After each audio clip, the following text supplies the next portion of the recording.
उद्घाटन तो मैं नहीं कहूँगा, ਉਹਦਾ मैं समझदा रीडेडिकेशन कह लो या कली करवाई गई सी या रंग रोगन करवाया गया सीगा।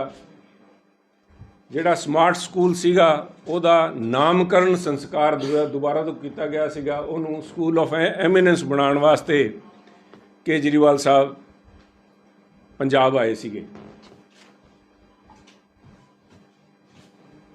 ਇੱਕ ਬਹੁਤ ਵੱਡਾ ਸਵਾਲ ਪੈਦਾ ਹੁੰਦਾ ਹੈ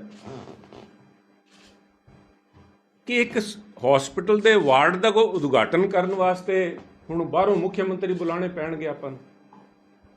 एक स्कूल का नाम बदलने वास्ते सानू बाहरों मुख्यमंत्री बुलाने पैणगे कि साडे पंजाब दे मुख्यमंत्री है नहीं कि भगवंत मान जी कोई छोटे मुख्यमंत्री है या कोई बड़े मुख्यमंत्री वाला भी किते न किते कोई प्रोविजन हैगा। एक बहुत फेमस नावल सीगा are we children of the lesser god भी असी किस पंजाब की आबादी दिल्ली नालों ज़्यादा है, उत्थे 7 MP चुन के जाते हैं, पंजाब चों 13 जाते हैं। फिर किस हिसाब नाल किस मुद्दे नूं लैके केजरीवाल साहब इत्थे आए सी जिहदा एडा वड्डा एक बवंडर बनाया गया। एक इशू तो सीगा भी साडे मुख्यमंत्री ते उन्हां दे मुख्यमंत्री 'च फर्क ही है, तो सानूं एक छोटे छोटे वार्ड का उद्घाटन जिहड़ा एक MLA लैवल का आदमी कर सकदा सीगा या और स्कूल का जिहदा नवीनीकरण किया गया है, नाम बदलिया गया, वो वास्ते केजरीवाल साहब आए तो आए भी की करीबन 700 बसिस लाइया गई। कल पटियाला दे विच लोकां नूं उत्थे आम आदमी पार्टी के वर्करस नूं उत्थे इकट्ठ करने वास्ते बुलाया गया। PRTC की बसिस इस्तेमाल कीतियां गईयां तो उस तो भी वड्डी गल है भी टीचर जिन्होंने कहिंदे सी भी असीं नूं होर कोई जॉब नहीं देना, इहदे बाद आम आदमी पार्टी सरकार की एक गारंटी सीगी भी इन्हों होर किसी काम अदर दैन टीचिंग पढ़ाई के अलावा इन्हों होर कोई जिम्मेवारी नहीं दी जानी। वो वर्करां नूं पोलीटिकल पार्टी के वर्करस नूं उत्थे उन्हां दी देख संभाल उन्होंने कोआर्डीनेट कर रहे थे। बड़े शर्म की गल है भी साडे पंजाब दा जिहड़ा पैसा सीगा वो इस मसले वास्ते एक रैली वास्ते दुरवरतों की गई। पर इस गल का मैनूं मैं समझदा धन्यवाद भी है। मैं देखी नहीं फोटोग्राफ्स बट आई बिलीव भी घट्टो घट्ट केजरीवाल साहब नूं लैण वास्ते जैट इत्थों प्राइवेट नहीं भेजे गया, शायद रैगूलर फ्लाइट ते आए सी, वो चैक करनी पऊगी। अदरवाइज़ वो खर्चा भी पंजाब दे सिर ते बेफजूल पाया गया। दूजी गल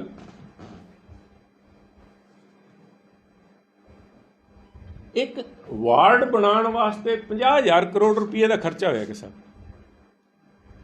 ਜਿਹੜੇ ਉੱਥੇ ਉਹਨਾਂ ਨੇ ਦਮਗਜ਼ੇ ਮਾਰੇ ਵੀ ਅਸੀਂ ਗਵਰਨਰ ਸਾਹਿਬ ਨੂੰ ਚਿੱਠੀ ਲਿਖ ਕੇ ਦੱਸਾਂਗੇ ਵੀ ਅਸੀਂ ਡਿਵੈਲਪਮੈਂਟ ਦਾ ਕੰਮ ਕੀਤਾ ਹੈ ਤੇ ਪੰਜਾਬ ਦੇ ਅੰਦਰ ਸਿਹਤਮੰਦ ਪੰਜਾਬ ਦਾ ਨੀਂਹ ਰੱਖਿਆ ਗਿਆ।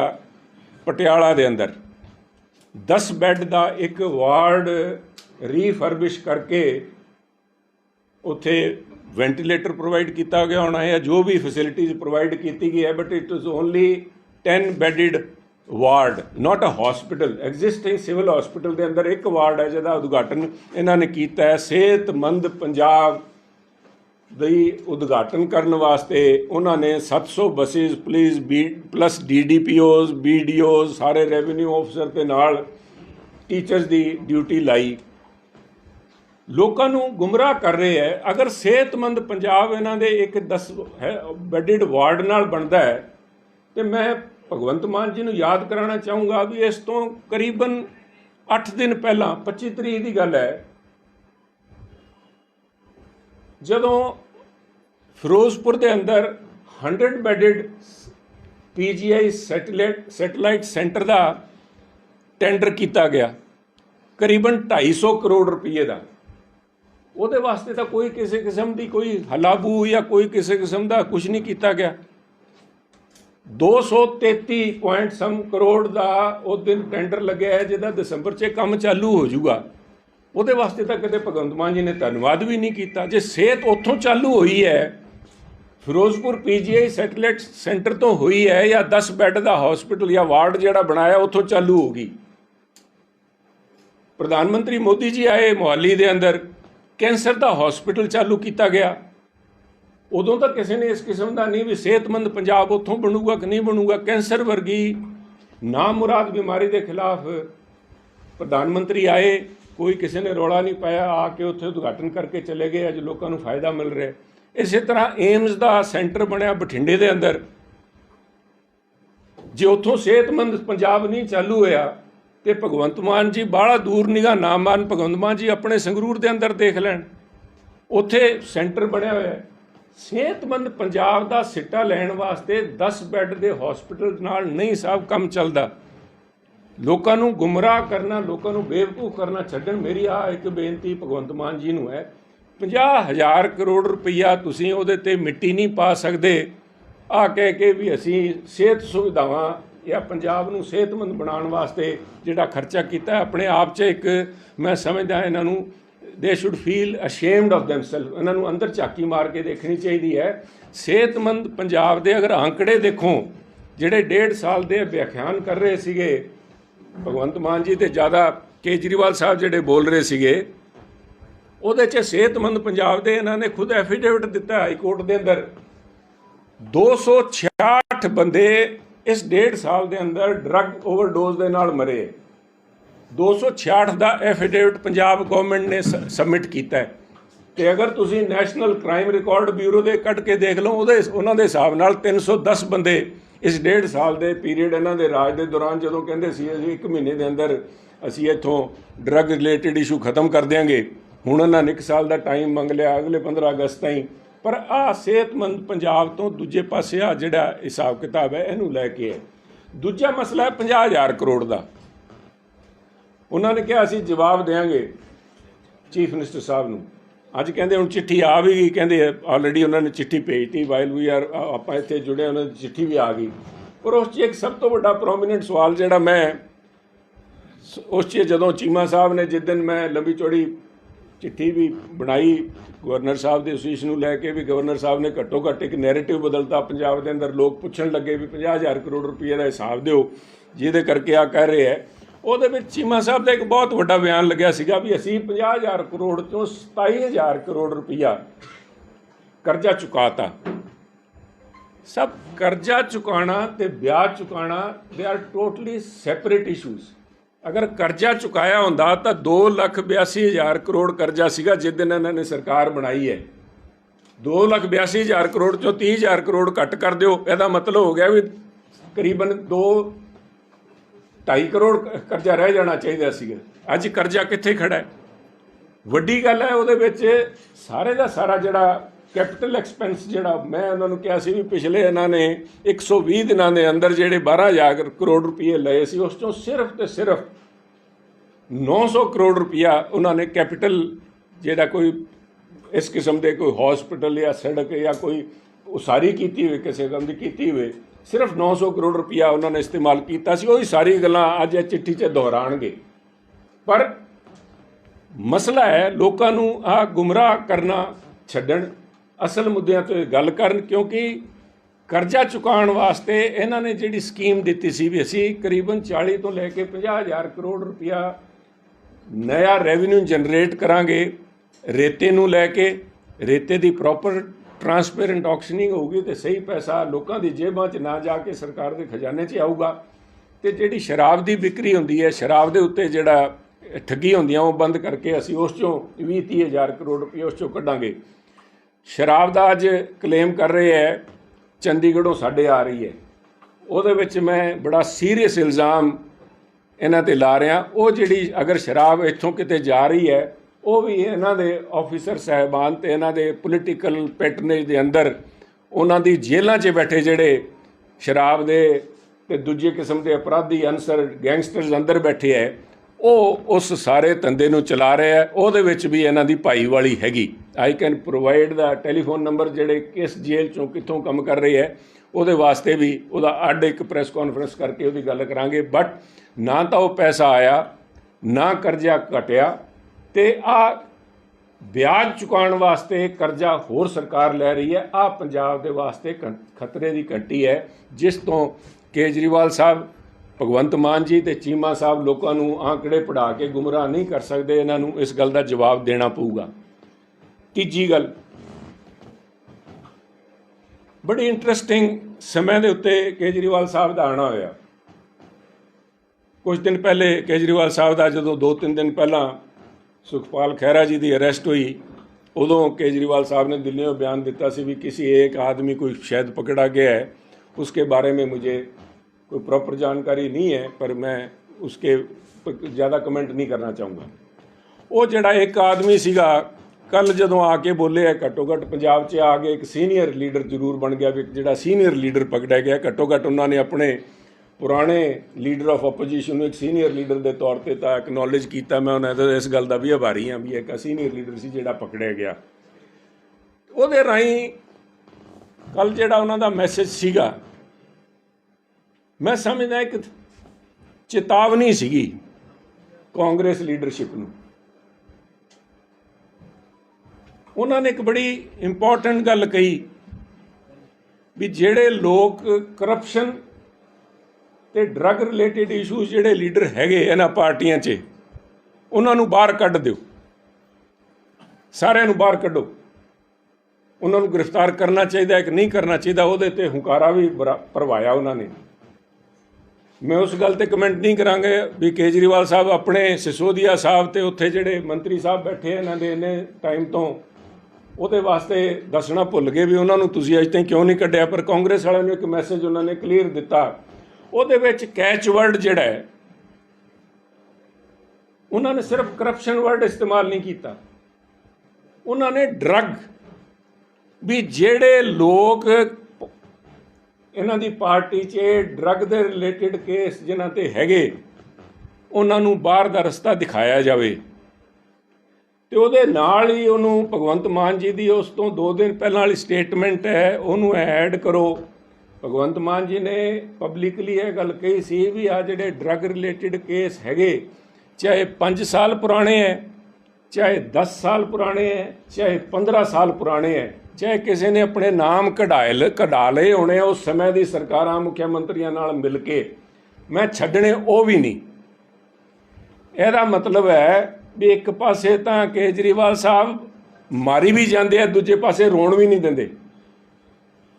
एक क्लीयर कट मैसेज धमकाया है पंजाब कांग्रेस की उस सीनियर लीडरशिप नूं जिन्हां दे मन के अंदर खोट है भी तुसीं बंदे बन जाओ, तुहानूं छड्डना मैं भी नहीं। आ 3 मेन गल्लां जिहड़ियां सामने आईयां, it is being done at the cost of Punjab. Punjab दे पैसे की दुरवरतों, पंजाब दे लोकां नूं गुमराह ते इस सो कॉल्ड अपनी जिहड़ी गवर्नमेंट की सरकारी अपोजिशन है उन्होंने होर दबा के उन्होंने कुटनिया परना करके जिहड़ा उन्होंने होर जलील करन दा जिहड़ा प्रयास किया गया है वो तुहाडे सारिਆਂ दे सामने है। हाँ, इस प्रेस कॉन्फ्रेंस के जरिए 3 पॉइंट मैं तुहाडे सामने लैके आना चाहता सीगा। कोई सवाल इस ते पूछना चाहोगे प्लीज़? देखो, सीएम साहब की चिट्ठी अभी डिटेल से मैंने देखी नहीं, परंतु मैं जो उसमें बात जो बात चीमा साहब ने दोहराई थी, चीमा साहब ने कहा था कि हमने इसका ज़्यादातर पैसा आपकी चिट्ठी में जो आज आई है चिट्ठी उसके अंदर 19,000 करोड़ का आंकड़ा उन्होंने दिया हुआ है, जबकि चीमा साहब ने जब कुछ दिन पहले कहा था उसमें 27,000 करोड़ रुपए का उन्होंने कहा था कि हमने कर्जा वापस लौटाया है। कर्जा वापस नहीं लौटाया, उन्होंने इंटरेस्ट वापस किया है। अगर कर्जा लौटाया होता तो 2,82,000 करोड़ रुपया कम होके उसी के मुताबिक कम से कम 2.5 लाख करोड़ रुपये रह जाना चाहिए था, जो कि कर्जा लगातार बढ़ता जा रहा है। 12,000 करोड़ रुपए जो इस सरकार ने पिछले मार्च से लेके जुलाई एंड तक जो लिए थे उसमें से सिर्फ 900 करोड़ रुपया इन्होंने कैपिटल एक्सपेंस के ऊपर इस्तेमाल किया, एक्सपेंडिचर ऊपर किया है, जो कि डेवलपमेंट से रिलेटेड है। बाकी सारे का सारा इन्होंने जो तनख्वाहें देने पे या सब्सिडीज़ पे या पोस्टर पे या हेलीकॉप्टर और जेट के किराए के ऊपर इस्तेमाल किया है, जो कि पंजाब को उसको किसी किस्म का लाभ नहीं है।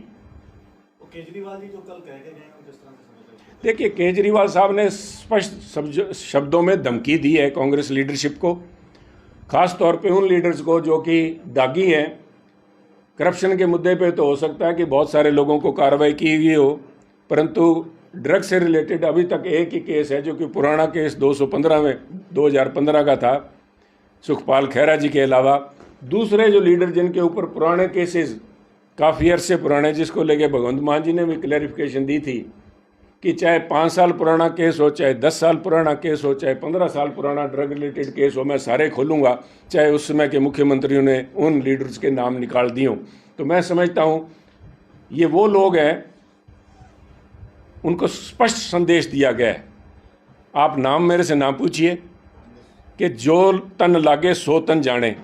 जिनको मैसेज दिया गया है वो समझ गए हैं कि जिनकी तरफ भगवंत मान जी का और केजरीवाल साहब का इशारा था कि अगर आप 19-21 आपने की तो आपके साथ भी यही होगा जो सुखपाल खैरा जी के साथ किया गया।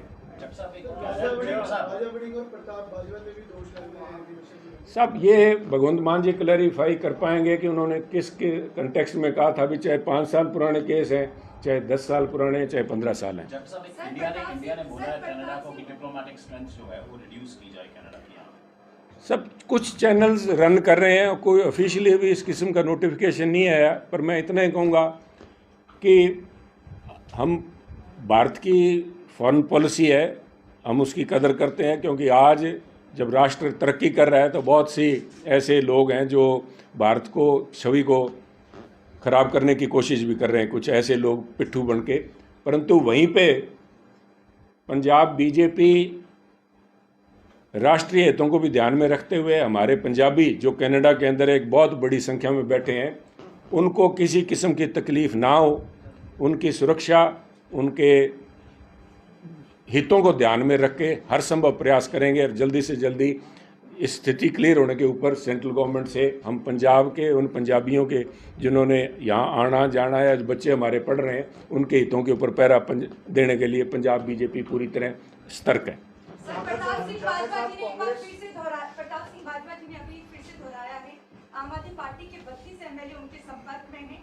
लोकसभा चुनाव के बाद बढ़ रहे हैं, पंजाब में देखने को मिलेगा। उनके इस बयान को कैसे देखते हैं सर आप?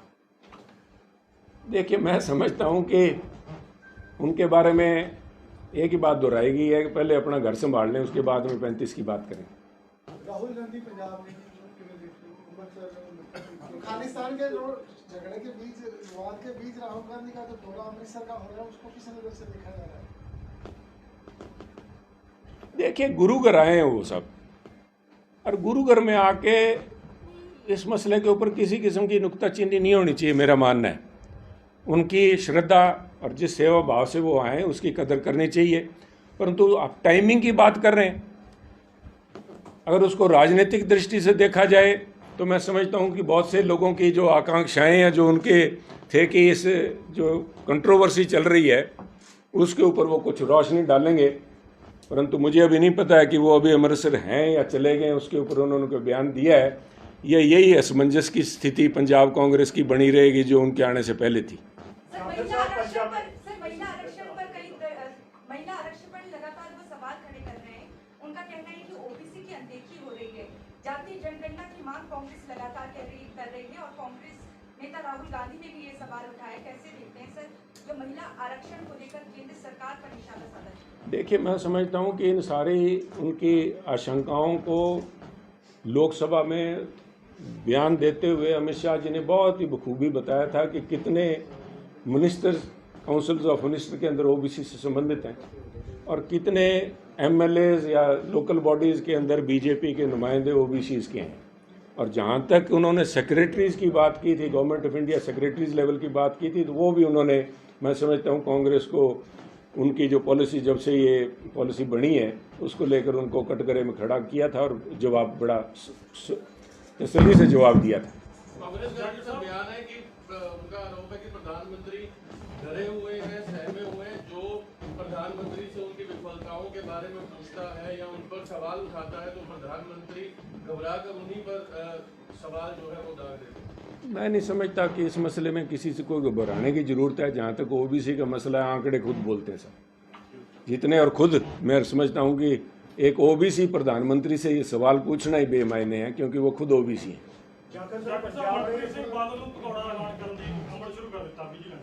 हाँ जी, मनप्रीत सिंह बादल ਨੂੰ ਪਕੌੜਾ ਕਰਾਰ ਕਰਨ ਦਾ ਅਮਲ ਸ਼ੁਰੂ ਕਰ ਦਿੱਤਾ ਵਿਜੀਲੈਂਸ ਨੇ। देखो, उन्होंने जो कुछ भी किया, मैं उस समय भी कहा भी जी आ इस किस्म की जो उन्होंने सवाल कौड़े सवाल पूछे जाते हैं भगवंत मान जी ਨੂੰ कोई ना कोई इस किस्म का कारनामा कर देंगे। जी टाइमिंग की गल हुण कर रहे सी राहुल जी वाली टाइमिंग, उस किस्म नाल आ टाइमिंग ਜਿਹੜੀ ਹੈ ਸ਼ੰਕਾਵਾਂ ਪੈਦਾ ਕਰਦੀ ਹੈ। ਵੀ ਉੱਧਰਲੇ ਪਾਸੇ ਗਵਰਨਰ ਸਾਹਿਬ ਨੇ ਸਵਾਲ ਪੁੱਛੇ, ਨਾਲ ਦੀ ਨਾਲ ਉਹਨਾਂ ਨੇ ਰੈੱਡ ਅਲਰਟ ਜਾਂ ਜੋ ਵੀ ਜਿਹੜਾ ਰੈੱਡ ਕਾਰਨਰ ਅਲਰਟ ਜਿਹੜਾ ਸੀ ਉਹਨਾਂ ਦਾ ਕੱਢਤਾ। ਸੋ ਇਹ ਗੱਲਾਂ ਹੈ, ਉਹਨਾਂ ਦੀ ਮਨਸ਼ਾ ਦੇ ਉੱਤੇ ਸ਼ੱਕ ਹੁੰਦਾ। ਬਹੁਤ ਸਾਰੇ ਅਜੇ ਪਹਿਲਾਂ ਉਹਨਾਂ ਨੇ ਖੁਦ ਮੁੱਖ ਮੰਤਰੀ ਸਾਹਿਬ ਨੇ ਇਲਜ਼ਾਮ ਲਾਏ ਸੀਗੇ, ਕੋਈ ਸਿਰੇ ਨਹੀਂ ਚੜ੍ਹੇ। ਚਾਹੇ ਆਪਣੇ ਮੰਤਰੀ ਵਿਜੇ ਸਿੰਗਲਾ ਜੀ ਦੇ ਉੱਤੇ ਕੀਤਾ, ਉਹ ਕਿ ਉਹਨਾਂ ਨੂੰ ਕੋਰਟ ਨੇ ਬਾਇਜ਼ਤ ਰਿਹਾ ਕਰਤਾ। ਉਲਟਾ ਸਰਕਾਰ ਨੂੰ ਬੜੇ ਕਰੜੇ ਸਵਾਲ ਉਹਨਾਂ ਨੇ, ਬੜੇ ਸਟ੍ਰਿਕਚਰਸ ਪਾਸ ਕੀਤੇ ਵੀ ਬਿਨਾਂ ਕਿਸੇ ਸਬੂਤ ਦੇ ਤੁਸੀਂ ਇੱਕ ਬੰਦੇ ਨੂੰ ਇੱਥੇ ਰੋਲਤਾ।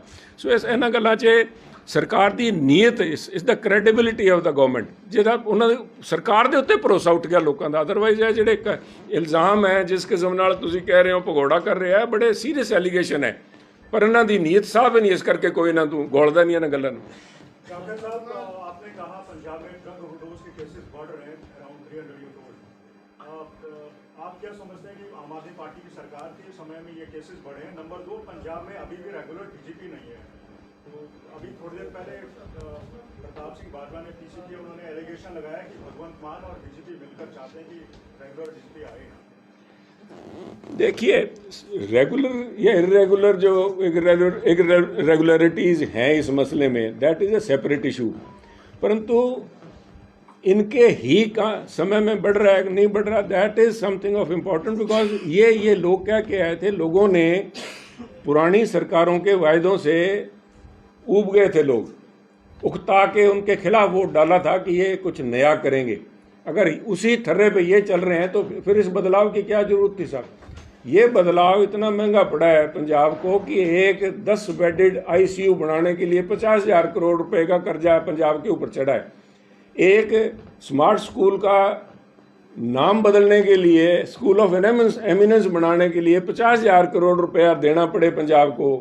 रोज़ का 100 करोड़ रुपए अगर भगवंत मान जी की सरकार कर्जा ले रही है तो ये तो बड़ा महंगा बदलाव है साहब। ऐसा बदलाव तो किसी ने नहीं चाहता। जी साहब। ਪ੍ਰਧਾਨ ਬਣੇ ਕਾਫੀ ਕਮੀ ਹੋ ਗਿਆ, ਤੁਸੀਂ ਮੀਟਿੰਗਾਂ ਵੀ ਕਰ ਰਹੀਆਂ ਨੇ ਹੁਣ, ਅੱਗੇ ਬੀਜੇਪੀ ਲੋਕ ਸਭਾ ਸਿਰ ਤੇ ਵੀ ਹੈਗੀ ਹੈ, ਬਿਲਕੁਲ ਹੀ ਦੇਖਿਆ ਜਾਵੇ ਤੇ ਉਹਦੇ ਚ ਕਿਸ ਤਰ੍ਹਾਂ ਕੀ ਰਹੇਗਾ? ਕਿਉਂਕਿ ਹਰ ਕੋਈ ਜਿਹਦਾ ਵੀ ਡਾਕਟਰ ਸਾਹਿਬ ਪ੍ਰਧਾਨ ਬਣੇ ਆ, ਕੋਈ ਨਾ ਕੋਈ ਬੀਜੇਪੀ ਚ ਵੱਡਾ ਸਪਾਰਕ ਨਿਕਲੇਗਾ। ਕੀ ਆਪਣੀ ਰਣਨੀਤੀ ਹੈ? ਅੱਗੇ ਚੋਣਾਂ ਵੀ ਆਪਣੇ ਬਿਲਕੁਲ ਹੀ ਦੇਖੇ ਨੇੜੇ ਤੇ ਅੱਜ ਦਾ ਮੁੱਦਾ ਇਸ ਮਸਲੇ ਨੂੰ ਲੈ ਕੇ ਹੈ ਨਹੀਂ। ਸਾਡਾ ਜਿਹੜਾ ਮਸਲਾ ਹੈ, ਅੱਜ ਤਾਂ ਸਰਕਾਰ ਨੇ ਜਿਸ ਕਿਸਮ ਦਾ ਪੰਜਾਬ ਦੇ ਉੱਤੇ ਕਰਜ਼ੇ ਦਾ ਬੋਝ ਚਾੜ ਰਿਹਾ ਹੈ, ਤੇ ਦੂਜਾ ਮੇਨ ਸਾਡਾ ਅੱਜ ਮੁੱਦਾ ਆ ਸੀਗਾ ਵੀ ਕਿ ਸਾਡੇ ਪੰਜਾਬ ਦੇ ਮੁੱਖ ਮੰਤਰੀ ਹੈ ਨਹੀਂ, ਵੀ ਇੱਕ ਵਾਰਡ ਦਾ ਉਦਘਾਟਨ ਕਰਾਉਣ ਵਾਸਤੇ, ਸਕੂਲ ਦਾ ਨਵੀਨੀ ਉਹਦਾ ਕਰਨ ਵਾਸਤੇ ਕੂੰਚੀ ਮਾਰਨ ਦੇ ਬਾਅਦ ਉਹਨੂੰ ਕਲੀ ਕੀਤੀ ਹੈ, ਰੰਗ ਰੋਗਨ ਕੀਤਾ ਹੈ, ਉਹਦਾ ਉਦਘਾਟਨ ਕਰਨ ਵੀ ਦਿੱਲੀੋਂ ਮੁੱਖ ਮੰਤਰੀ ਬੁਲਾਉਣਾ ਪਊਗਾ। ਸਾਡੇ ਮੁੱਖ ਮੰਤਰੀ ਦੇ ਅੰਦਰ ਕੀ ਘਾਟ ਹੈ? ਚੰਗੇ ਹੈ ਮਾੜੇ ਹੈ ਤਾਂ ਪੰਜਾਬ ਦੇ ਲੋਕਾਂ ਨੇ ਬਣਾਇਆ ਸਭ। ਭਗਵੰਤ ਮਾਨ ਜੀ ਪੰਜਾਬ ਦੇ ਮੁੱਖ ਮੰਤਰੀ ਹੈ, ਉਹਨਾਂ ਨੂੰ ਇੱਕ ਵਾਰਡ ਦਾ ਉਦਘਾਟਨ ਕਰਨ ਵਾਸਤੇ ਕੇਜਰੀਵਾਲ ਸਾਹਿਬ ਨੂੰ ਬੁਲਾਉਣ ਦੀ ਕੀ ਲੋੜ ਪਈ ਆ ਦੱਸਣ। Thank you sir. मेरी आपत्ति ये नहीं है साहब, मेरी आपत्ति ये है कि हमारे मुख्यमंत्री के अंदर कमी क्या है। आज केजरीवाल साहब को सर्टिफिकेट देने की क्या ज़रूरत पड़ती है? हम उनसे, हमारी स्टेट दिल्ली से बड़ी स्टेट है, पर केजरीवाल साहब आके सर्टिफिकेट दे रहे हैं भगवंत मान जी को। हमें केजरीवाल साहब के सर्टिफिकेट की क्या ज़रूरत है साहब? पंजाब की लड़ाई हमेशा दिल्ली के साथ रही है, और दिल्ली से आके अगर वार्ड का उद्घाटन भी दिल्ली वाले आके करेंगे तो मैं समझता हूँ, मैं इतने कहूँगा भगवंत मान जी को, पगड़ी संभाल जटा।